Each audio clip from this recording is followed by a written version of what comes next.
Victory Ram to you. Victory's an experienced entrepreneur, has started several businesses, and it's my opinion that you get a whole lot more from entrepreneurs' actual experience, right? Hearing their stories, hearing what things they've done and how they've gone about it.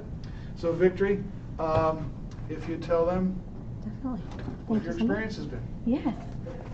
All right. Well, good morning, everyone. Good morning. Good morning. So I like to participate, so I have 6 different cards. Would anyone like to take a card and participate with me? I'll just hand them out then. Great. Okay, so these are different parts of the talk I'm going to give today. So feel free, when it's your turn, you're going to just contribute your card. We're going to try to go in order. Thank you.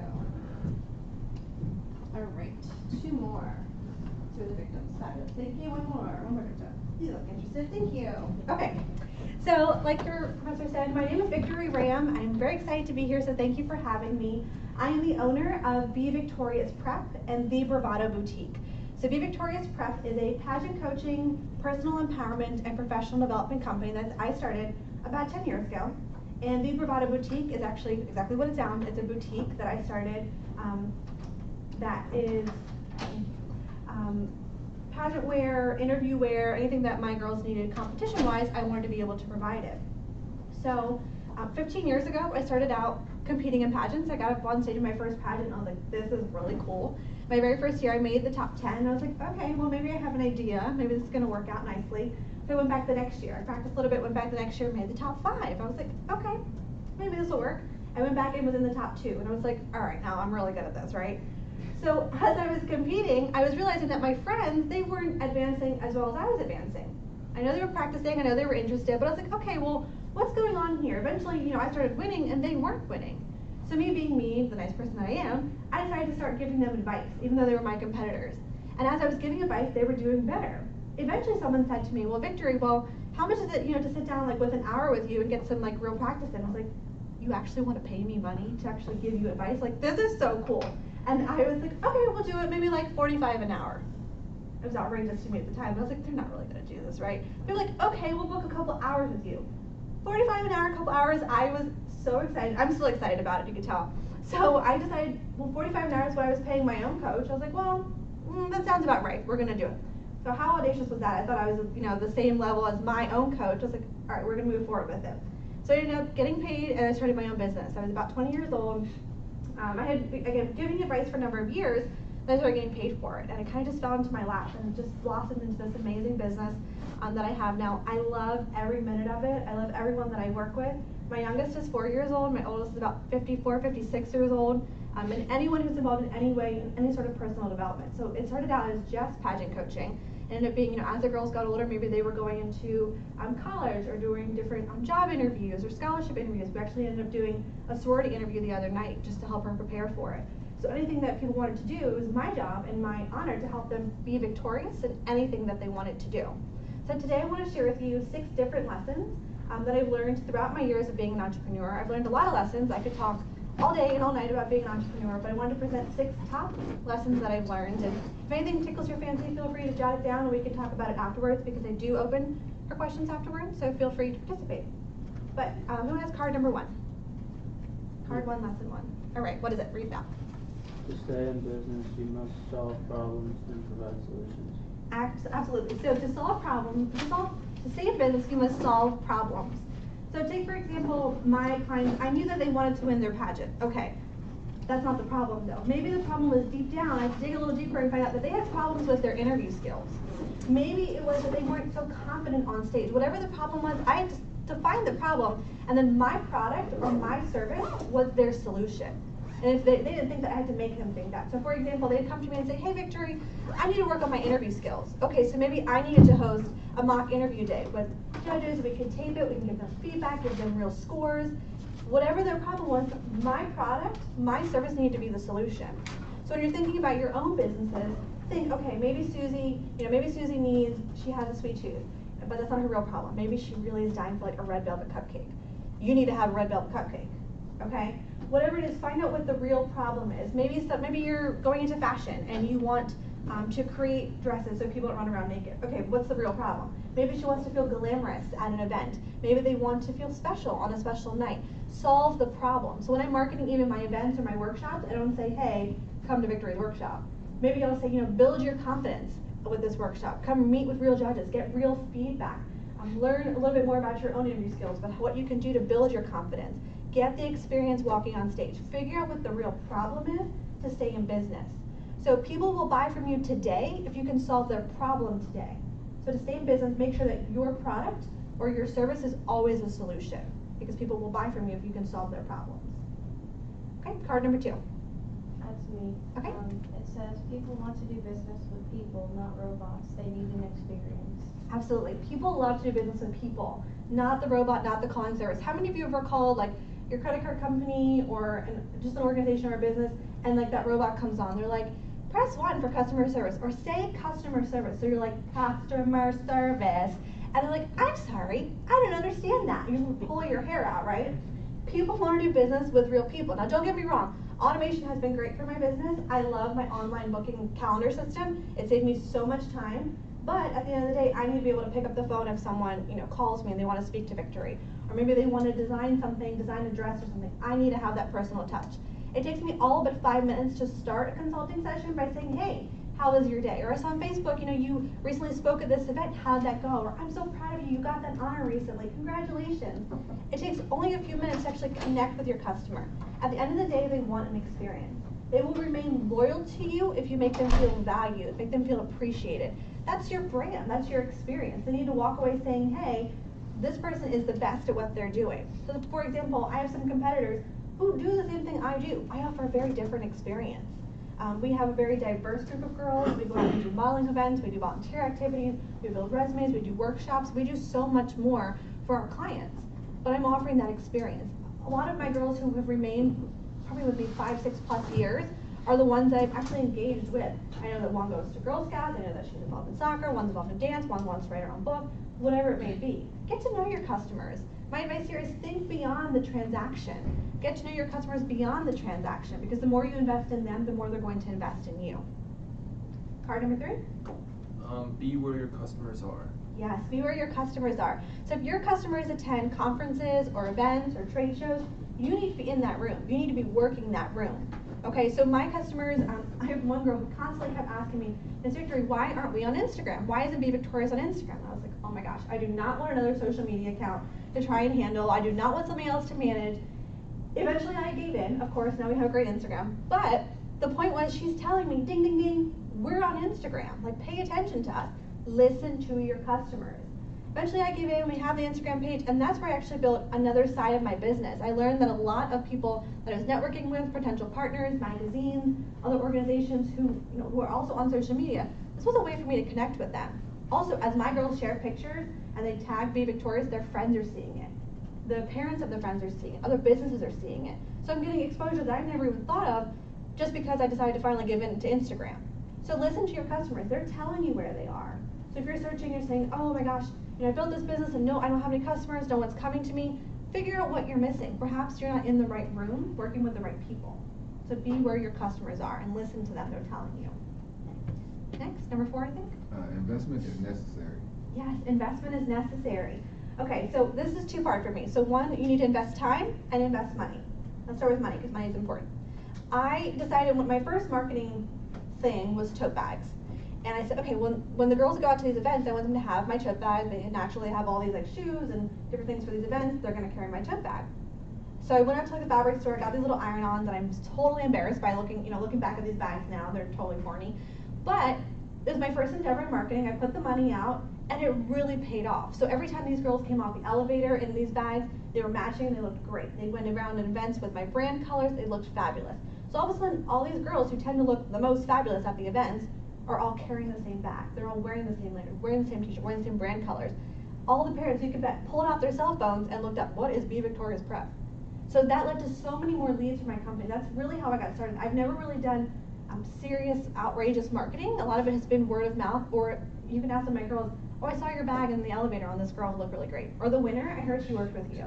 A lot of it has been word of mouth, and it's been, don't underestimate word of mouth referrals, but then don't underestimate the power of Facebook marketing or social media marketing as well. So 1, invest the money so you get so you get that back.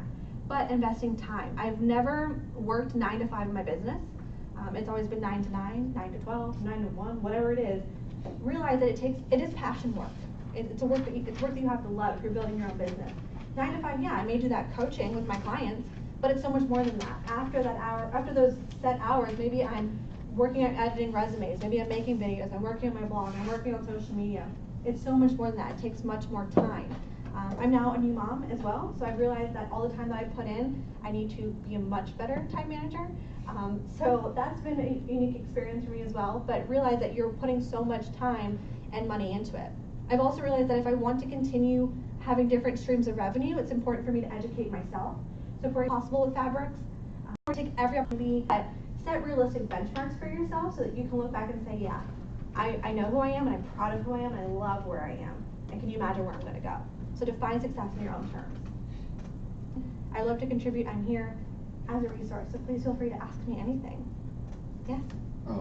I just did like a current event, like an assignment. Okay. I heard like a lot of confirmation with the cards that you gave us. Okay. With, what I had on there, so. Great. What was the current event? I just picked like nine skills every entrepreneur needs to be successful. Okay. And you mentioned like 6 of them. Yay! Nice, great, thanks. There's your next book, right? There we go, there's my next book. I have a whole idea notebook. I actually have it in my bag. I can pull it up for you later. It's ridiculous. Like I totally love being multi-passionate, being so creative, and there's nothing wrong with it. If you feel like you have this idea and it's realistic, like go for it. I totally encourage you. Like pageant coaching just fell into my lap, and I love what I'm doing. I love where I'm at. Yes. I've actually never heard the term multi-passionate because like when people ask me what I want to do, I'm like, I enjoy a lot of things. So like multi-passionate is like a good word, but I don't know how to. Yay, I hope that clicked. I love it. I think anytime I sit down and I start, my sister thinks I'm insane, but I literally have, I'm going to pull out my notebook for you.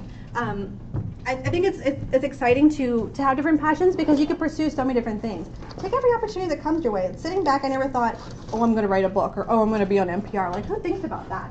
But, okay, so here it is. I'm not ashamed of it, but it's like, it says ideas, and it's like, just oodles and oodles and oodles. And oodles and oodles and oodles. Oh, that's my life goal on that page, sorry. And just keep writing. Like, think of everything you can think of, and don't be afraid to pursue it. Again, multi-passion is not a bad thing, but again, be realistic. Set realistic goals and benchmarks for yourself. Yes? Pretty much every night, like around dinner time, me and my parents talk about like things that we accomplished and things that we're gonna accomplish. Okay. But like I find myself like having too many ideas at one time, and I don't know which one to go to first. And it's like, and I write it out, but it's like, okay, do I start here? Okay, and it's just every day is something else. I'm going to the next thing. Like, how do you organize? Okay, do this amount of time, and then move to that. Well, I hear you. I sort of jot it down, and I run by my family as well. I'm in a family of entrepreneurs, so we figure out what's realistic. What can we do in a certain time frame when we want to accomplish something? They say to achieve a certain goal, you should write SMART goals. Anyone ever heard of that? Yeah. SMART goals, so specific, measurable, or attainable, realistic within a certain time frame. A SMART goal. And if it's smart, go for it. If it fits, your time frame and what you want, go for it. However, things take investment, they take time, they take money. So if you have the resources and it's in your field, I would say go for it. Don't be crazy, but go for it. The way I figured out is I run it by my family, to be honest, and I rely a lot on my family to help. If I don't feel like it's in our year goal time frame, we put it off for the next year and we pursue it. So right now I'm on the board of the Miss Baltimore pageant, and every year we sit down and I kind of brainstorm and we say, okay, well, what's possible? What can we achieve within a budget? What can we achieve within a certain time frame? And we end up being the largest local pageant in the state of Maryland every single year. So again, set realistic goals for yourself, but work with your team, work with your family. They always keep you alive. Yes. Anyone else? Okay, this is the last one. No, go ahead, I like it. I just wanted to say I like, what was it? Oh, how, because one of the things I want to do is have my own film production company. Okay. And I like when you said, you don't want to just stay in one lane, you want to learn like every part of your business, and then you want to kind of expand a little bit so that you know each part and what it takes to do this. And, I like that part when you said that, that's all. Oh, thank you. Well, no, thank you. Okay, so my dad is my greatest example of this. So he started out, he was a tech in, I think it was like Lincoln Cadillac. He was doing cars, and he was like painting and fixing cars and things. And so he broke out and did his own business. So he was like, okay, I'm gonna supply body shops with like paint and tape and stuff. But as he was doing it, he realized there was a void in the industry for like material estimation, figuring out how much people were paying for certain things, for labor and all these things. So he literally built a software for this industry. And now he also provides pretty much career services as well. You'll come in, you can get trained, you can go out and get different jobs in the industry. So anything that relates to cars, he's done it. He's owned a dealership, he's done a bunch of things. But the point is, if you see something, like, don't be outrageous. Like for me, accounting is not my forte. I can know my numbers, I have an idea, but I'm not by any means an expert. So know the basics, different parts of your industry, recognize the needs in your industry, because sometimes you can answer the needs in your industry and create a whole new revenue source for yourself. Recognize the needs, staying on top of your industry is very helpful for that. But yeah, stay in your lane, but don't be afraid to grow. Don't be afraid to reach a little bit, because sometimes the reaching is where you can find your forte, find your experience. I know, I promised that was the last No, question. you're fine. So have you had any maybe like failures in your business, or like have you had to run like trial and error, or it was all just like as soon as you started everything just took off? Oh, no. Lots of failure. I don't define things as failure, I define them as learning opportunities. So oh my gosh. So I started my boutique, and I popped up a store, a brick and mortar. And I didn't know what I was doing. Like, I realized that in the middle of me having to coach, I had to run appointments and run in the store. That's impossible. Like, how am I gonna be in two places at once? So I ended up shutting down the brick and mortar, and now I had to kind of just do it online. And it's been really helpful because I get to work with my clients and send out shipments as soon as I'm available. That's been helpful. But my dad, for example, he started the car dealership. Not his forte, not his lane per se. He knows a lot about it, but it wasn't perhaps his best thing. Yeah, it's running, it's still operating, it's great, but it's not his strongest part of his business. So I can do other things, I know I can reach, but again, recognize what your strengths are and work towards that. But a lot of learning opportunities, yes. Anyone else? Okay, he can't get all the credit now, so come on. One of the things you're hearing from Victory's experiences is that as you get out there and do something, you find new opportunities that were never on your radar, right? Things keep popping up. And quite often, when you talk to an entrepreneur who's been in business for 10 or 15 years, and you say, what was your original idea and what are you doing now? It's like, well, how did you get from there to there, right? But it's by realizing, okay, here's something that I didn't think about, there's a better opportunity, right, than other things.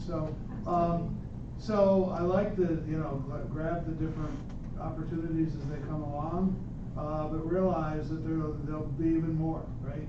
That come along that you can't even imagine right now, right? But because you're out there doing things, you're networking with people, you're interacting with people, they will just continue to pop up. Absolutely. So I'm reading, I just finished this book I gave it to my mom to read. It's called So Good They Can't Ignore You. And it talks about building your career capital. So building everything, taking different skills in, different things that you think you'll be good at. So my undergrad is in political science and international relations. My master's is in mass communication and public relations. I didn't say pageantry. Like, you can't get a degree in pageantry. If you could, I would have it. But I ended up building all this career capital, so that helps me be even better at my job right now. So anything that has to do with like press releases, I worked on a TV show for a period of time, I was on the radio, different things that pop up. I try to take every opportunity that comes my way. Because then I can put in my resume. I can say, yeah, I'm great at this, I can also do this. Let me help you get into the modeling industry, let me help you build a fashion line. I've been to different marts, I've worked with different designers. Again, take every opportunity that comes your way, because it doesn't have to directly correlate, but somehow, it has piqued your interest for a reason. So take the class, take the opportunity, take something that comes your way, because you never know where it's going to lead. Yes? I like that phrase, career capitalism. Yeah, no, I that's what he says in the book, and I totally, it's really clicks with me, because that's what you're doing. You're building your capital, you're building your base, and you're building a strong foundation. So when someone comes to you and says, oh, like, in the other class, I would love to get into pageants, but right now I'm into modeling, and I want to build like this, what did she say? She wanted to build a clothing line or something, and she was working, yeah, she wanted to do several things. I was like, oh, I can tell you like 10 million things. So I have all this information sort of in my head, but again, that makes me a better consultant, makes me better in my industry, because I understand different sides of where people might be coming from in my industry. So yes. So how do you get past the fear of starting a business? Like, you're scared it's not going to work, or I'm still scared it's not going to work. It's 10 years in. It's it's natural. It's a natural fear that it's not going to work. But do, as the book says, do small bets, small investments. So say, okay, I'm going to go and pitch this idea here. I'm going to go talk about it with these people. I'm going to see if there's a real need in the industry. And maybe instead of me pitching and doing a whole big conference, I'll do a small luncheon and then a small event, and then we're going to grow and we're going to grow, and it's going to blossom into this great thing. So take small bets towards your goal. And that way you're doing market research in a way. You're saying, okay, well, 20 people came out to this, maybe 30 next time, maybe 100 next time. And now you're building your network, you're building your group of people, and your potential client base as well. What are you looking to get into? Oh, no, I already have a business. Okay. Photography business. So what's your business? So, photography? Yeah. Okay. So right now I'm trying to start another branch from that business. Okay. Sometimes it's just scary. And I did exactly what you did. I opened a store, and it didn't work out because I didn't really invest in my, learning. Right. And I messed up. No, it's right, because as much as we know about the store side of it, there's things that you don't know, and you have to admit that you don't know. And again, that's a learning opportunity. So take the learning opportunity. But what's the other side of your business you're looking to expand into? Business, corporate headshot, doing the corporate side, corporate headshots and things like that. So. What do you do now? What do you focus on now? Right now I do events, I do weddings, and I have a photo booth business. Okay. So I want to start doing just corporate stuff. I do corporate stuff now, but I love it. No, I love it too. Be where your customers are. So the big thing, like in Hunt Valley or with the Baltimore Business Journal, they have a lot of different expos, different events. Like market with them, be in their networking events, and say, hey, when's the last time you updated your headshots? Book different, because people don't update their headshots very often. So you can say, make those connections with people, go to those events, be where your customers are, and then you'll start seeing people kind of come towards you. Give out the card. Maybe they don't want the shot today. Maybe they want it a year from now. That's okay, as long as they think of you, in the future. That's what you want. You're building your base. Anyone else? This aisle is all the fun. Anybody else? That's what he always says. So tell me what businesses you're looking to start or get into, or what you're doing now. Anyone? Back? You're on what? Modeling, developing my own, I don't know, I just want to branch out, I want to do clothing and So you're multi-passionate. Yeah. I love it. Yeah. I was telling someone the other class, modeling is a very interesting industry. Here in the Mid-Atlantic, it's not as big, but as soon as you start going north, Philadelphia, New York, it can be a lot bigger. Finding out what agencies actually accept people, certain types of people, going to open casting calls, and kind of building your market that way. But for me, I'm petite, I'm 5'3", and I still model. So figuring out, if there's a specific industry for you, go and work that industry, work that side of the industry before branching out and doing bigger things and trying to create a whole new industry. Figure out what's kind of already there. Anyone else? What are you looking to do, or why are you in this class? What are you building, business-wise? Me? Mm-hmm. I'm trying to become a homicide detective, so I'm just taking this class as a requirement. Okay. Well, okay. Are you enjoying yourself? I am, yeah. I'm majoring in criminal justice. I've started to apply for jobs with Howard County Police already. I do a lot of stuff with my family there, involved in policing in New York, and I do a lot of research and stuff like that with them. So, Maybe I don't know the right word, but maybe you could open your own agency or firm one day, doing your own investigations. I'm looking to do. I don't know if I want to become like a private investigator. That's a little I don't know. I know people make money like that, but it's not like a widely accepted thing. So I'm looking to do more like FBI stuff. Okay. I don't know if there's anything I can do with that. Probably not, but. Well, one step back. Just because it's not widely accepted doesn't mean it's not something you could do. I don't want to. Is what I mean. Okay, that's fine. Okay. Anyone else? What on the end there? Why are you in the class, or what are you looking to get into business-wise? Well, so I've done pageants before. I don't know if you're a National American Miss. I have. That's where I started. Oh, okay. So yeah, I did that when I was younger. And I got called back to California, but it was too late in notice. And I did the model research thing. It was in Arundel Mills Mall, but they weren't legit. Right. So I've had a lot of mishaps with that type of stuff, finding the right agency. But I love to dance. I've been doing it since I was 3, and I've always thought about opening my own dance studio. But I just don't know how I would do that. like how to go about getting customers and what to teach and teachers I would hire. So again, my answer to that would be, if you don't mind me answering that, figure out where your customers are. So who's your target audience? So maybe it's young girls, young boys. Find out where they are. Maybe they're in Girl Scouts. Maybe they're in Boys and Girls Club. Maybe they're in gymnastics classes or wherever they may be. They could be going out to like their school carnival, school fair. Another target audience side of that are the parents. So there are a lot of magazines like Baltimore Child Magazine or there's like a Howard County magazine that does it as well. Different community centers. Figure out where your parents are, where your kids are. Put up a table. You could get your business license, of course, and get the facility, but put up a table and promote your services and say, hey, if you have these dance classes starting in September, you want to join us. And as people start seeing your table, start seeing these things, they're going to get interested in it. And again, they don't have to buy from you today, but you're planting the seeds so they can buy from you in the future. A lot of people, they'll plant a seed and they'll just kind of like look back and say, okay, that one didn't grow. And they'll just look back and say, oh, that didn't grow. No, plant multiple seeds along the way. So as you're watering different seeds, you're like, okay, that one's not doing so well, but this one's doing okay. So plant different seeds in different places, find out different audiences that you can plant seeds in and sort of build that way. But of course, do things legit, do your business research, do your business license, find your facility and things like that. Instructor-wise, I don't want to say poach from other studios, but find out, some people are not, they're ready to leave a certain studio. Maybe they want to expand and do different type of dance, or maybe they teach ballroom here, but they really want to teach ballet, but the other studio doesn't allow it.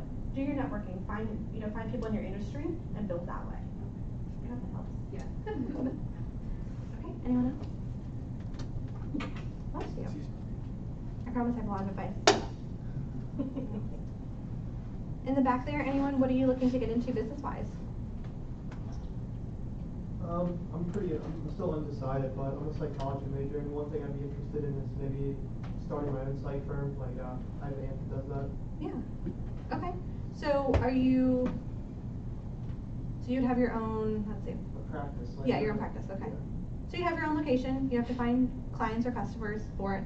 Again, I think for anyone, my biggest thing is finding out, I guess when you're marketing, figuring out who your target audience is, where your audience is at, and then how you're going to reach them, but also how you're going to keep them. So maybe on top of just offering regular sessions with you, you could offer maybe like a group workshop or a group day. People could come together, kind of like a group therapy session. Maybe you could offer different events that people could come together and sort of feel like they're a part of something, feel like a part of a community. People love to feel like they're a part of something, love to feel valued or appreciated. Just like when you're dating, you're not going to stick with someone if you don't feel like they appreciate you or they value you. So take that experience and build your businesses that way. People want to feel valued. People will not feel loyal to you unless you're loyal to them. Invest in people so they can invest in you. So in that case, you could build multiple things. So have your personal sessions, you could have group sessions, and you could even have events where people get to come out and sort of feel a little more welcome, a little more appreciated, a little more connected. Okay, is that it? Anything else? All right, well, thank you for having me, guys. I appreciate it. Thank you.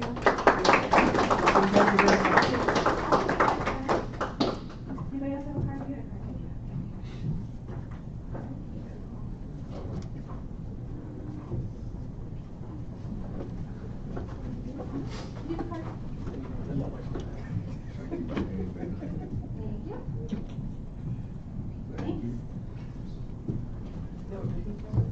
I have my book with me. Would you like a book? Yeah. What's it called? My book is Why People Fail and How You Can Learn to Succeed. Does it cost anything? Sorry? Does it cost anything? No, you can have it. Oh, okay. Great. Okay, one final request. Is there any other